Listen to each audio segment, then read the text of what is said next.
All right, Welcome, Charlie, go ahead. everyone. Hi. And we are live on Las Comadres YouTube.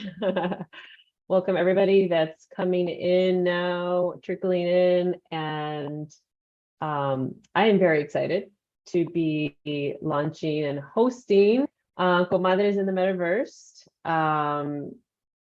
Las Comadres is a dear organization to me, brought to you by Jamie, an amazing person. And I'm just excited because Web3 is coming. It's coming fast. And how is it going to impact you? How is it going to impact your industry? And now we're bringing this to Las Comadres because, I feel like this is at the forefront. And it's so important for many people, many business owners, women, especially, to learn about this and get on this, at the beginning, because you just never know. And so I'm very excited, and thank you, Jamie, for confiding in me and and hosting these monthly series. My name is Shirley Lopez. I am a fellow comadre. I've been a comadre since April 2020. I actually joined Las Madres under my business L&L process. This was 2 years ago, and at that point in time, I only had one company, L&L Process.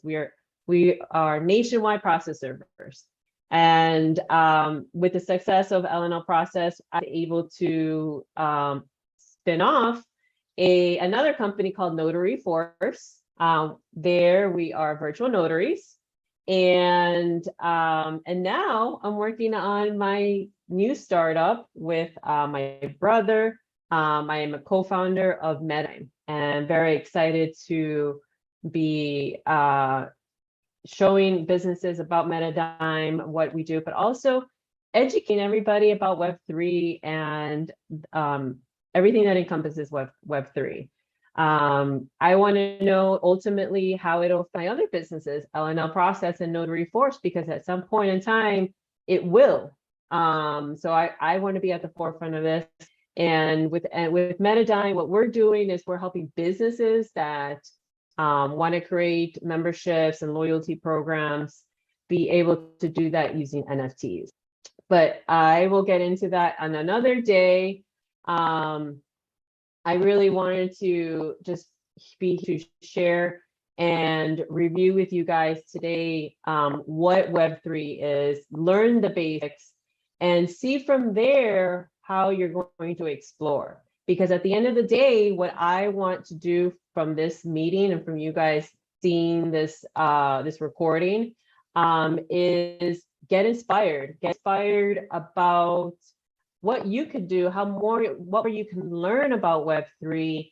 Go down that rabbit hole and figure it out. There's so many rabbit holes in Web3. But specifically, how does it affect you and your industry? Please also remember this ecosystem is so new. It is changing really quickly. And I encourage you all to do your own research. What I may talk about today may change tomorrow. It really could. It could evolve very quickly. Could be old news, but not really. This is all, I'm going to talk about to you is really the basics, and hopefully spawn some ideas by the end of this.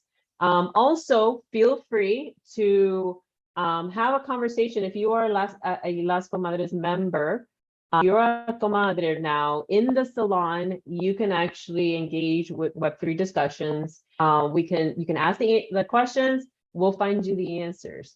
So I'm very open to making this engaging in a very engaging and educational process, and us sharing our stories. So let's start with the very basic, what is Web3? A lot of you are probably going, well, where was Web 1 and Web 2? I didn't even know there was a 1 or a 2. But yes, there is. And once you understand that, then it helps you understand what Web 3 is and where it's going. And so let's go all the way back to 1990, America Online, AOL, Yahoo, At that point in time, the web was in the most simplistic state. You can look at it that way. It was what they call now the read-only phase of the web. So what does that mean? Well, you basically did a search and information appeared on screen and you were reading it. But you didn't really do much else other than like read and print it probably, right?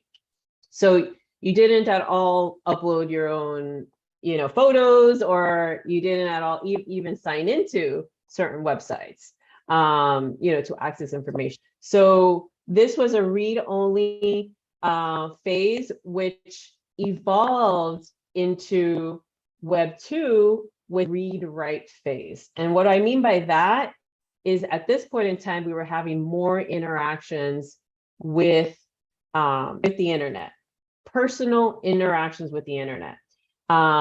This was actually, I think, really instigated because of the rise of user-generated content, and that we saw social media kind of flourish. Facebook, that's where we had Twitter, Facebook, and YouTube launch. Instagram came a few years later, but this is where we actually had a lot more engagement in the internet. You saw also big companies really coming out of Web 2. And one thing that we probably didn't even realize is that we're selling our information to these huge companies. And there's this concept of decentralization and centralization. At this point in time, this is the centralized web. And what that means is large corporations held our personal data.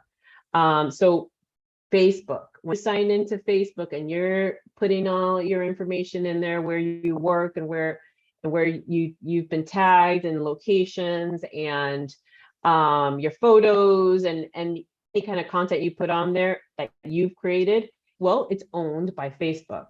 And if Facebook wanted to, they can kick you off Facebook and still own all your data. They could. And so this is the biggest difference between Web 2 and where Web 3 comes in. So Web 3, now we've given rise to the read, write, own era of the web, where data is decentralized, it's open source, and it's not owned. Your data is not owned by large corporations, where you can actually, as a user, as a content creator, really benefit from having control how your data is used, actually earning money for your data. So if you wanted to sell your data, you could, in other words, but it's a choice. And the biggest characteristics of Web3 are, one, that it's decentralized, like I said, AI driven. There's a lot of 3D aspects to Web3, open source, anonymous. These are all what we call putting the power back in the hands of individuals, where now everything's, well, with smart contracts, it's going to be easier ways of transferring data, such as in payments right now. They're making them seamless, easier. We're cutting out the middlemen in a lot of transactions, a lot of different types of transactions. So I'm getting into a little bit more details. I want to stay a little bit more broad on the concept of Web3, but basically, it is the concept of decentralization, and that really stems from how this all exists. How does Web3 even exist? Web3 exists because of something called the blockchain, and that is where the concept of decentralization, where you can really visualize it. I am nowhere near a techie person. What is a website, is really where I stand, or how do you create a website? So I am really not a techie person, but it is so important to still understand some of these fundamental tech applications. And the blockchain is one of them. When you truly understand the concept of the blockchain, then it's really limitless where your imagination can go on how you could use the blockchain. So let's start off with what is it? It's actually literally a set of blocks to get, you know, connected together. That's literally what the blockchain is. And it's done by using multiple computers. So these blocks are in multiple computers. And one thing that I've heard a lot how people explain the blockchain, which I think it's important to put it in really easy and applicable terms. But think of an Excel sheet. Just think of an Excel sheet. See, you know how there's like rows and columns in an Excel sheet? It's literally, the blockchain is an Excel sheet, a large Excel sheet. It's a big ledger. That's why they call it a ledger. So you'll hear those terms. And so how does it actually work? Well, a person makes a request for a transaction, okay? And they do this on an application that is interacting with the blockchain, okay? When they make this request for a transaction, and let's just hypothetically say it's a request to transfer cryptocurrencies, but the simplest term to put it, and also it is actually how the blockchain was created. It was created because of Bitcoin, and Bitcoin validated the blockchain. But let's continue. So now someone requests this transaction, and so a block is created, right? And in that block, it contains all the important information about that transaction: the sender, the receiver, the time, the day, the amount, all the other details of that transaction. Well, what happens is, in a decentralized manner, these computers are all going to be receiving the same information, but they are validating this information. Each one of them has to validate, and they have to, when the majority validates, then that's when the validation is completed. And in essence, that block is then joined into the chain, into the blockchain. It permanently sits on the blockchain. It will be there forever. It is immutable. Cannot be altered, and it cannot be removed, which is actually a really crazy concept to me. I don't know about everybody else, but I think that is a really crazy concept. So it really kind of goes, wow, to me. Wow, it's there forever. Okay, well, what does that actually mean, and how is that a good thing, a bad thing? We'll find out. But that is how the blockchain works. And there are specific types of blockchains. There are public blockchains, public, private, and hybrid blockchains. Each of them work in different ways, but a public blockchain is basically that. It's public. Everyone can see the information on the public blockchain. Okay, so now that you kind of understand a little bit about what is a blockchain, let's actually now talk about the uses, how to use a blockchain. So the blockchain was first started, like I said, by on Bitcoin. It was which is actually a coin. And it is its own blockchain, and it when it was validated, more cryptocurrencies came out, and more blockchains were created. And one of the most popular blockchains right now is the Ethereum blockchain, which has its own coin, ETH, and that's how that is how transactions are done on the Ethereum blockchain. They're done using ETH, trading ETH, buying and selling ETH. Okay. So I want to talk a little bit about this concept of cryptocurrency and assets on the blockchain, because NFTs are also considered assets. They interact with the blockchain. They are non-fungible tokens, have many different uses. And actually, I won't even get into the specifics of NFTs right now, because that's a whole other webinar that I'll leave for another day. But they can NFT essentially, you can look at NFTs as a certificate of ownership. That is literally what an NFT is. It represents ownership of something, and it is unique.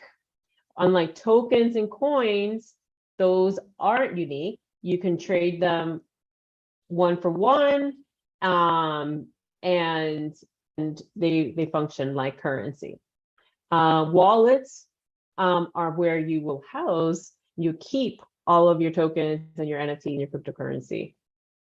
That's so that's a little bit about assets and the way to use blockchain. Okay, there's other ways to use the blockchain. In one form, governance. You're going to hear this a lot. DAOs. A DAO is a decentralized autonomous organization, and DAOs can be corporations. They can also be regular organizations like nonprofits, communities, clubs. But basically, they are run on smart contracts. And you're probably like, okay, Shirley, this is way too much. DAO, smart contract, NFT. What is going on here? I don't understand. Let's just take it all in for a few minutes here. So smart contracts are actually if something happens, no, wait, sorry. When something happens, then this will happen. So it's an if-when statement. If this happens, then you will receive this much money. And smart contracts create efficiencies. They make things run more seamless, and they also reduce mistakes and reduce fraud, reduce all those types of things. So DAO are run on smart contracts. They are decentralized in the sense of management, because a lot of the governance is based on voting of the members, good and bad. You can look at it both ways. But they are supposed to be a lot less centralized, meaning one person or two people are really the decision makers of a DAO, versus everyone's really contributing to it and everyone's benefiting from the DAO. Okay. And then now let's look at other basic uses of blockchain, and that's data, right? We've been talking a lot about transferring data and creator content. So the blockchain will essentially reduce cybersecurity, that again through smart contracts, copyrights, voting, like I had mentioned to you regarding the DAOs, but voting even for government purposes, records, health records. You're probably like, what do you mean your health record is going to be on the blockchain? It's information that you own. So there's probably at some point, I would imagine, I hear this a lot, I just don't know how it's applicable yet, but I hear a lot that we're going to be able to access our records from the blockchain and be able to transfer records easily from the blockchain, and control our records as well. Supply chain in the sense of inventory, of, again, more data, right? Billings in costs and so forth in the supply chain. So there's so many aspects of how the blockchain can be used. It's really important to, again, I want to reiterate, learning the fundamentals of how the blockchain functions and how that relates to what you are currently doing.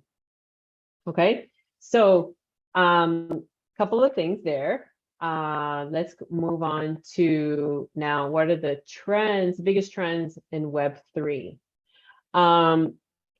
You probably all heard of artificial intelligence, and AI is at the forefront of Web3.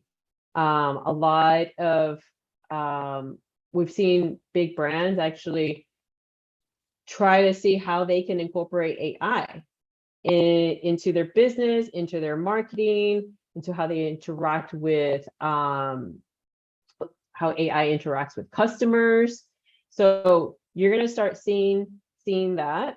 We're also going to start seeing a lot of 3D interactive technology that could be used through a web browser. I went to a conference not too long ago, about a month ago, and somebody was showing me how they use 3D interactive to teach children. And he showed me this children's book on space. I think it was on space. And hold up his phone, and he would, as soon as he's like hovering over that particular page, something pops up, and it's, you know, a lesson. It could be a video, and it looks totally V, and it's awesome, and it comes with even with sound. So it's going to be really crazy how 3D could possibly even affect, you know, our kids. So the social web, how is social media going to be changed in Web3? Well, let's just go back to the problems with Web2 and centralized data. Again, using the same example of Facebook, now we're going to have probably a social web like Facebook. I wouldn't be surprised if it's already, you know, somewhat in existence on Web3, where the content that you're creating is you own, not that website. So I wouldn't be surprised if that's happening already soon. Let me see here. I've got a couple of notes here. BAAS, BAS. So what does that stand for? Brand as a service, which is it's a new trend, a cloud-based service that enables customers to work with the blockchain to create digital products. It is a regulated industry, and for businesses and consumers to interact with these financial services, they need to gain access to banks. So I'm not going to sit here and say I know exactly what this means, but it's very interesting to think that we're going to be able to have you know, ease of creating digital products so easily that you know, it's going to be much easier to do banking. And so I'm very interested in learning about this a little bit more. Flux. Flux is a trustless data layer for Web3. Flux is a cross-chain oracle that provides smart contracts with access to economically secure data feeds on anything. With the help of Flux, one can develop Web 3.0 applications and decentralized projects. What I am seeing as this phase of Web3, I'm seeing a lot of, one, education, and two, different aspects of how we interact with the internet, and taking that and how we can transform that little sector and easily with one application. And before you know it, what we're going to be seeing is small applications here and there transforming small amounts of the internet until we can get into more consolidation of those same applications. And I think that's what Flux is really kind of going towards. NFTs. Yes, NFTs, everybody's favorite word, NFTs, which is basically, I think, one of the biggest catalysts for people getting into Web3 and starting to understand it, or really their ears are perking up and, whoa, wait, what's that? NFT? So NFTs is, I think, what's going to bring on a lot of people into this space. I mean, we just saw last week with Starbucks coming out with, you know, totally revamping their loyalty program into NFTs. They're not calling it NFTs, but that's exactly what they are. And so, you know, collectibles, now with more utility. You know, there's celebrities coming out with their NFT projects. So you get access to, if it's a sporting event, you get access to a sporting event, or you get access to a concert, access to a special, you know, event, a club, a restaurant, whatever it may be. But NFT, I believe, is really where a huge amount of adoption is going to rely on. And low-code building software. So low-code building software. Again, going to the concept of making Web3 easier for people to use and to develop. So low development is a visual drag and drop technique for development that enables enterprises to build applications considerably faster and with less hand coding.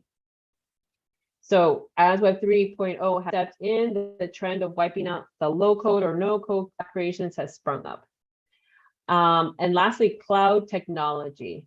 Cloud technology allows organizations to work from anywhere in this world. As companies have started to open up after lockdowns, they are likely to shift away from the hastily crafted cloud services toward cloud native systems as they are prepared for this uncertain future. So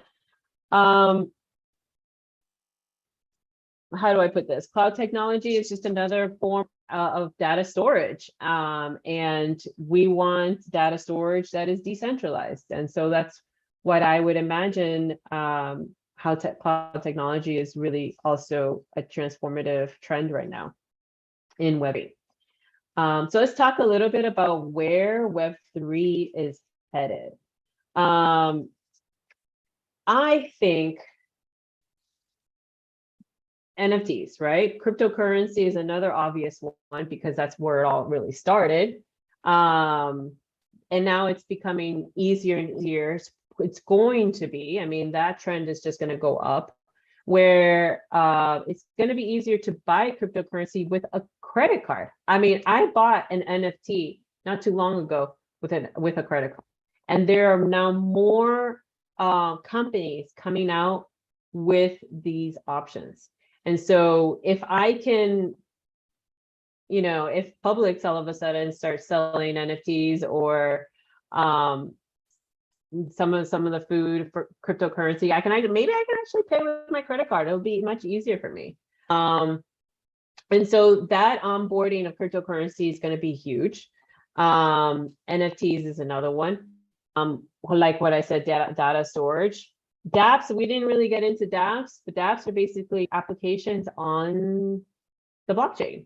That's that decentralized applications.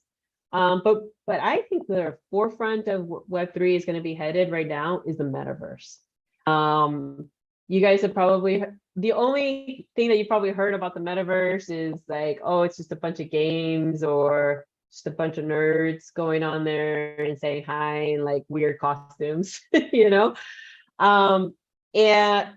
But I will tell you, the metaverse is going to be so much more than that, where you can buy land, you can buy offices, you can host corporate meetings in the metaverse, maybe even prospective client meeting. If you wanted to show that somebody, one of your prospective clients, a model of something, you can actually do it in the metaverse and have that model here, and you can look at it like as if it was right in front of his face.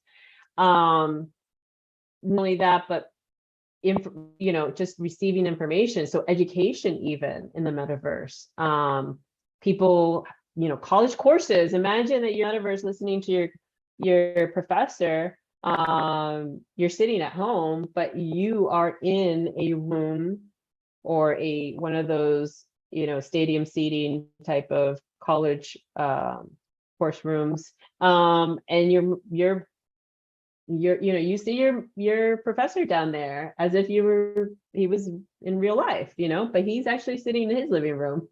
We're all in the metaverse. So there's so many different ways to use the metaverse. Maybe even doing transactions. There's been talk about retail in the metaverse. So how that's going to change, I mean, it's going to be crazy. If you want to go shopping for a new car, and you can actually go test out your new car in the metaverse. I don't know. This is ideas, right? Clothes shopping. I don't know. You want to try something on, you want to check out a new computer, and you just don't want to go to Best Buy, but you want to check it out. So, I mean, I could go on all day.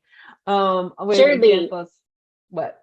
Miriam would like to know if she could host a virtual art gallery in the metaverse. Absolutely, and they actually already exist. Virtual galleries already exist. They actually exist for NFTs.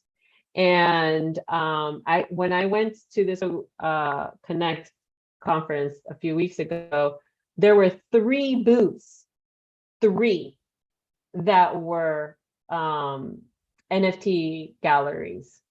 And it was very cool because you walk in there like you're in a gallery and you're looking at this person's NFTs, and so you can actually have galleries for your NFTs, like customized. You can actually make it look like as if it were your home, or whatever you want. So yes, Miriam, absolutely, and it already exists, and I'd be happy to talk to you more about that and connect you with. I'd be happy to connect you with those people that I met. But yes, and there's one of the other ones, the metaverse people that I met at that conference, they were showing me how concerts are going to be in the metaverse.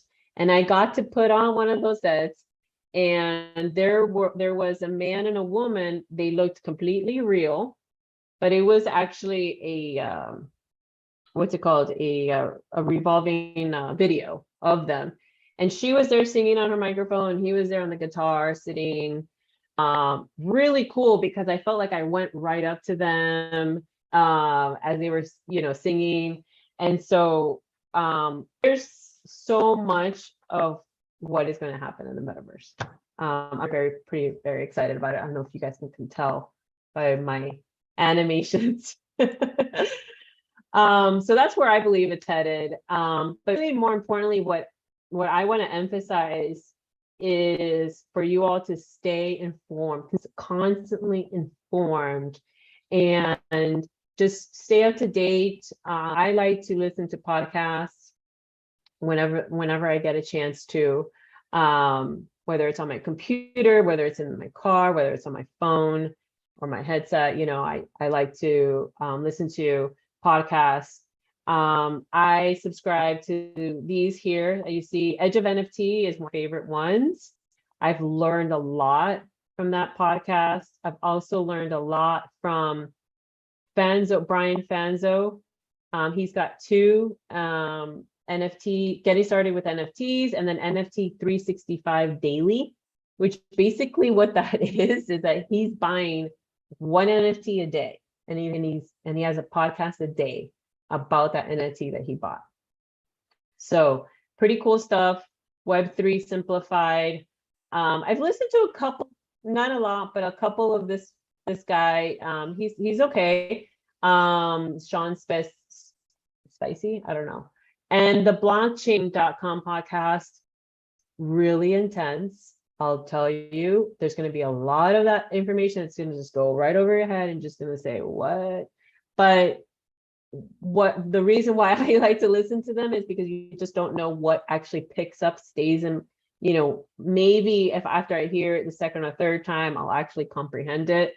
But that's really the point of all this, is the more exposure you have, the more you're going to start to really learn and adopt a lot of these concepts. These are 2 newsletters that I really like. I get a lot of junk mail in my email. I tend to unsubscribe to a lot of stuff. But these I actually read. So there's a couple that I do like. I'd be happy if you guys want for me to forward you any newsletters that I'm a part of. Send me an email, and I'd be happy to just, whenever I get something cool, I'll just forward it to you. And the same thing with podcasts. I'd be happy to share, which is something that I'm going to start doing in the salon, in the Las Comadres salon for Comadres in the Metaverse. I will be posting podcasts that I think are beneficial and informative. I'll also start putting in events. There's a conference coming up called Decentral Miami at the end of November. That should be pretty big. And there's another organization called Web3 Equity, which is focused on women in Web3. I highly recommend you. They also have an NFT, and they're all about education. That group is all about education and learning off of each other. But again, overemphasis. I cannot emphasize enough on how important it is to just get yourself listening to these terms, get yourself around people that are in this space, network with people, get on newsletters, and just really just educate yourself as much as possible. Whether it's your interest is in cryptocurrency, or it's in NFTs, or if it's in the blockchain, or if it's in development, is it in marketing? What is your focus? If you want to talk about it more with me, I'd be more than happy to. I can also give you direction. Feel free to post any questions that you do have in the Las Comadres salon. But actually, speaking of questions, I'm opening it up now to anybody that has initial questions, that wants to just test me or quiz me, or just have some fun. Ask me anything. If I don't know, I'm literally gonna sit here and Google it, and we'll get your questions. Does anybody want to take a stab at anything?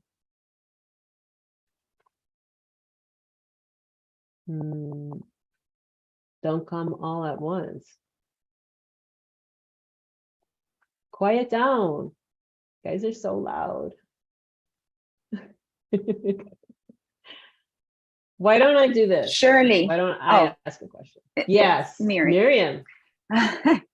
Of course it's Miriam. I'm always asking questions. No, it's great. Thank you for it. this information. As always, it's so great. I am obviously from a creative point of view, and I know that I want to get together with you and be more involved in the salons as well, because yes. I want to get more information.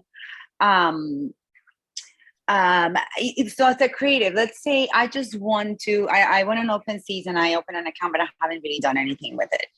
Let's just say I want to, and I know that you have to network and all that, but there's a lot, I have so much going on. Let's just say that I have, like you told me, I have art collections, or I start designing NFTs. Is there a way to have someone to just sort of like do that, like in between work, or like, or someone that could say, like, I'm going to connect you with this person and do more of the networking, and I just do the art? I mean, is that something that's possible? Well, I don't. So let's talk about art, and this is a good segue to what our next webinar is going to be about, because we're going to talk about NFTs and art ahead of Art Basel. And so really, if you are very passionate about putting your art as an NFT, a couple of things you want to think about as an NFT collector. A couple of things you want to think about is your community. You want to think about your community. You want to think about what your art kind of represents. Think about branding behind your art, because yes, you could just put your art on your OpenSea page. Yes, you can do that. That is not a problem. But my advice for a successful launch and for people to really notice you do have to get your brand out there, right? So you have to have a community behind your art. You also want to have sign a presence, whether your own art collection. So I don't know what you're going to call it, if it has a name, but maybe let's call it Miriam Soberanes Art. maybe there's Twitter Miriam Sobrano's art, Twitter, you have a Facebook, you're out there, you're building a presence, and then you're launching this NFT project. And then you're talking about this NFT project and what does it mean to you? And why do people love it? And how are you connecting to your community with this art? That is my advice to, and if you want to know something, I am not at all a art advisor. So I would probably speak to, I don't even know if that's a word, art advisor, or art consultant, sure. But I would probably almost position it like it's its own project, and like anything else. So I think when you are very serious about a collection, an NFT collection, I think it's more than just the art. There's a little bit more to think about. Does that answer your question, Miriam? Makes sense. Yeah, it makes total sense. Yeah. Okay. I know I sounded like lazy, and I don't want to hang out. No. I want you to think about that. I want you to think about that. You're right. Mm-hmm. I have to brand it. I have to, it's not gonna happen magically. Like, oh, here I am, just buy my NFTs. Or you could do that. I mean, you could definitely do that. Now, are people going to start flocking to your OpenSea page and start saying, "Wow, Miriam finally came out with NFTs. Let me buy it." They have to somehow find you. You have to somehow be out there. People wanna, and the thing about NFTs is scarcity. That's why value goes up. It all has to do with scarcity and how many people and the demand for that art. So, and that's really more what an art advisor would probably talk to you more about. How do you build that scarcity? How you get people like fighting your art, kind of saying, I think it's worth this much, or, no, I think it's worth this much. I would pay this much for it. I don't know if that's called economics of art, but it sounds like an interesting topic. Yeah, definitely. And that's how it happens with physical pieces too. It's just putting it, so it's I don't see why it wouldn't be the same with NFTs. So that's a really that's a good thing to think about too. And like you said, the branding, and so thank you. That's really, really good information. Yes. Awesome. I'm glad, Miriam. Anybody else, or anybody want to share like what they currently do, and if they have a question on how their industry affects? Well, I'll use myself as an example. So I also have LNL process and Notary Force. And with LNL process, I learned recently, back in June, that someone in the UK got served. Well, sorry, not that they were in the UK. Sorry, it was a UK case. Someone got served through their wallet, through their digital wallet. In other words, the lawsuit was an NFT and it was dropped into that wallet, and that person got served. And it made me go, what? You can serve people through your digital wallets? So of course I went nuts and I said, I need to figure this out, how this works. And that's how it's affecting my direct business. And the same thing with Notary Force.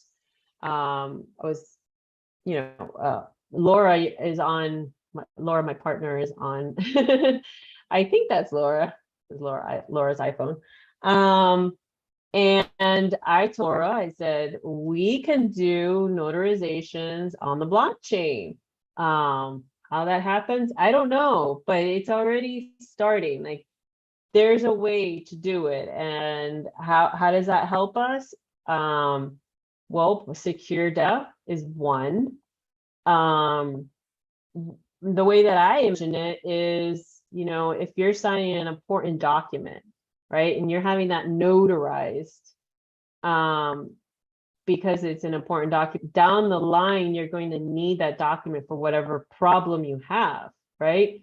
And that's the document that's going to, because you sign an agreement or whatever it may be, a will, for example, on the blockchain cannot be contested. I would assume that that would probably help probate. You know, I mean, probate attorneys, maybe we don't even need them. I don't know. It just, you see where I'm going with this?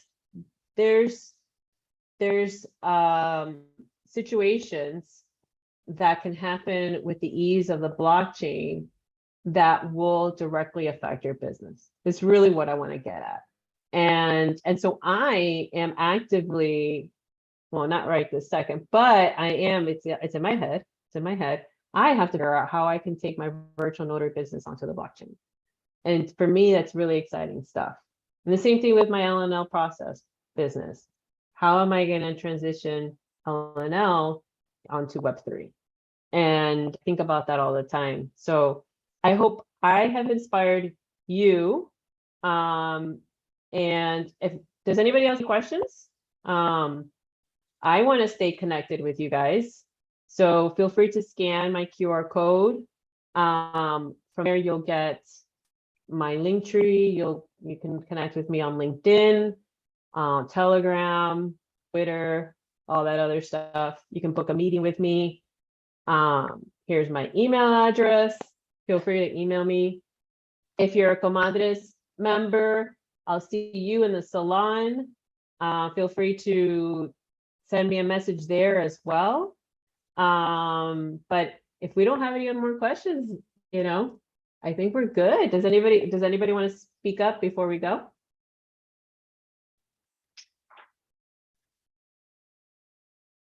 All right. I think we're good. Well, I want to thank you guys. Reminder here, these webinars will always happen on the third Wednesday of each month at noon. So put that in your calendar as a reoccurring meeting. Tell your friends. Next month, like I said, we're going to be talking about NFT and art ahead of Art Basel. I will also put the schedule of upcoming webinars so you guys know all the topics. I'll put that in the salon, and I hope to see you guys